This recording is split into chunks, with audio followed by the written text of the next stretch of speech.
Bismillahirrahmanirrahim. Assalamualaikum warahmatullahi wabarakatuh. Allah Subhanahu wa taala berfirman di dalam surat Hud ayat ke-6. A'udzu billahi minasyaitonir rajim. Bismillahirrahmanirrahim. Wa ma min dabbatin fil ardi illa 'ala Allahi rizquha wa ma min dabbatin fil ardi illa 'ala Allahi rizquha wa ya'lamu mustaqarraha wa mustawda'aha kullun fi kitabin mubin.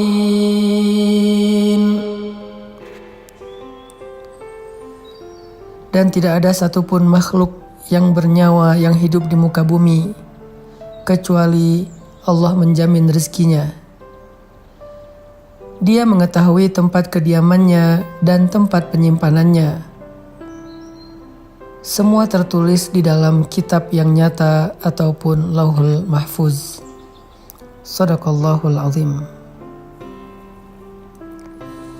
Ayat ini adalah salah satu di antara ayat yang mengajarkan kita tentang iman terhadap rububiyahnya Allah Subhanahu wa taala.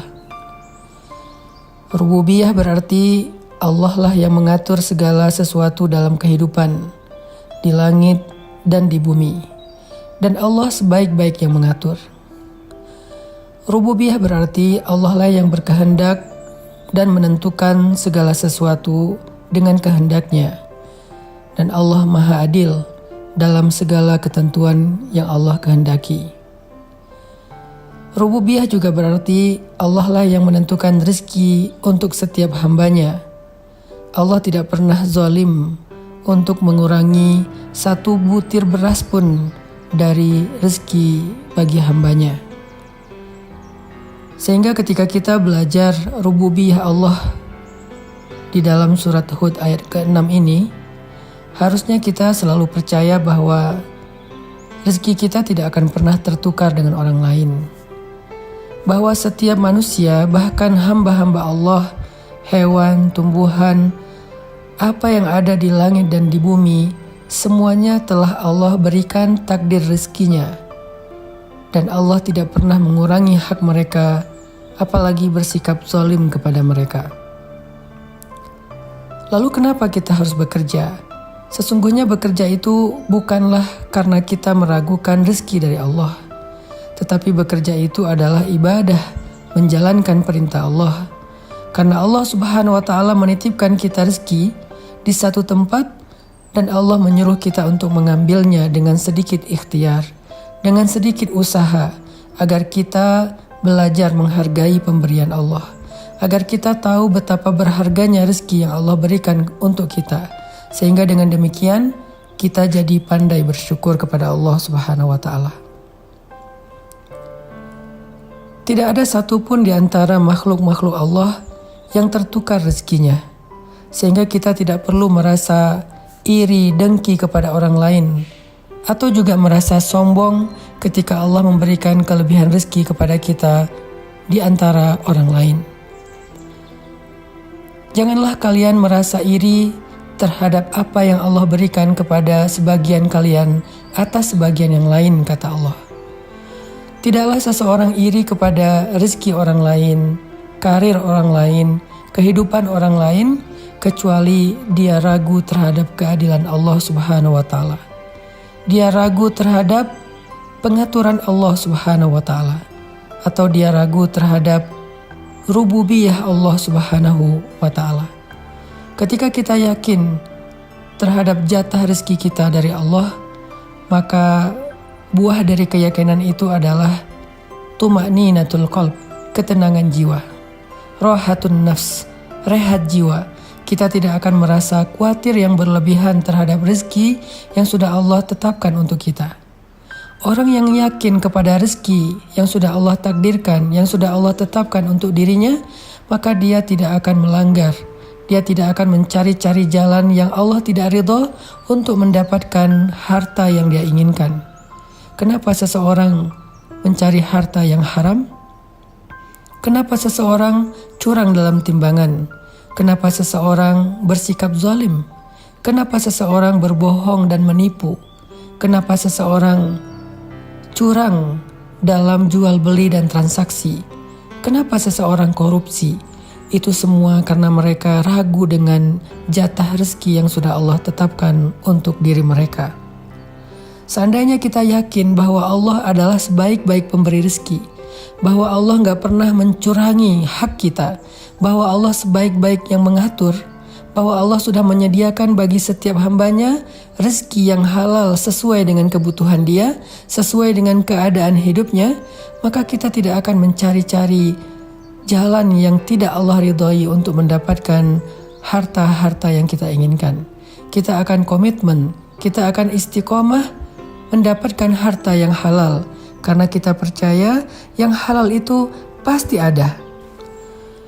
Ada orang yang berkata, mencari harta yang haram saja susah, apalagi yang halal. Ini pasti wasawisus syaitan, ini pasti bisikan-bisikan syaitan. Kenapa? Agar kita berputus asa dalam mencari rezeki yang halal, agar kita berputus asa dalam berharap kepada Allah Subhanahu wa Ta'ala. Sungguh kalimat ini adalah kalimat orang yang tidak beriman. Kalau kita yakin kepada Allah sebaik-baik pengatur dan pemberi rezeki, kita akan berkata justru sebaliknya, rezeki yang halal itu mudah, justru harta yang haram itu yang susah. Sesungguhnya rezeki yang halal itu pasti, yang haram itu yang tidak pasti. Kenapa pasti? Karena Allah yang menyediakannya untuk kita.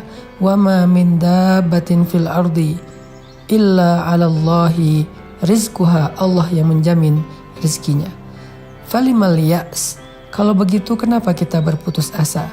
Kenapa kita mengeluh? Kenapa kita berhenti berikhtiar?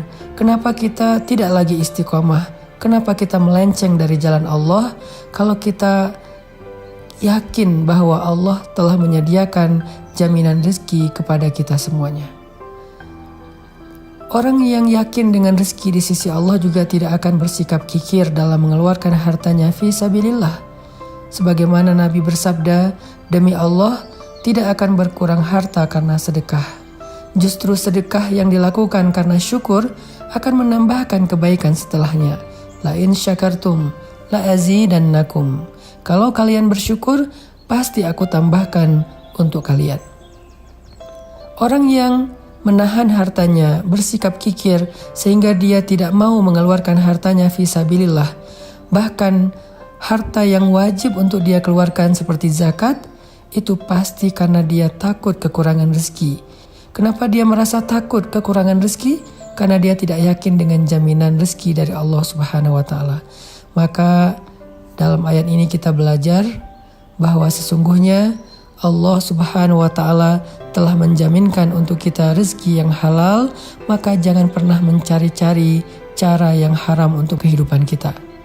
Di dalam ayat ini juga kita belajar bahwa sesungguhnya Allah menjamin dan mengatur kehidupan kita, sehingga jangan sampai kita berputus asa untuk berharap kepada Allah dan berputus asa untuk berikhtiar, bekerja dengan pekerjaan yang baik, mencari rezeki yang sudah Allah tentukan untuk kita. Mari kita belajar dari ayat ini agar kita lebih istiqomah, agar kita lebih tumakninah, dan agar kita semakin kuat bertawakal kepada Allah Subhanahu wa Ta'ala. Barakallahu fikum.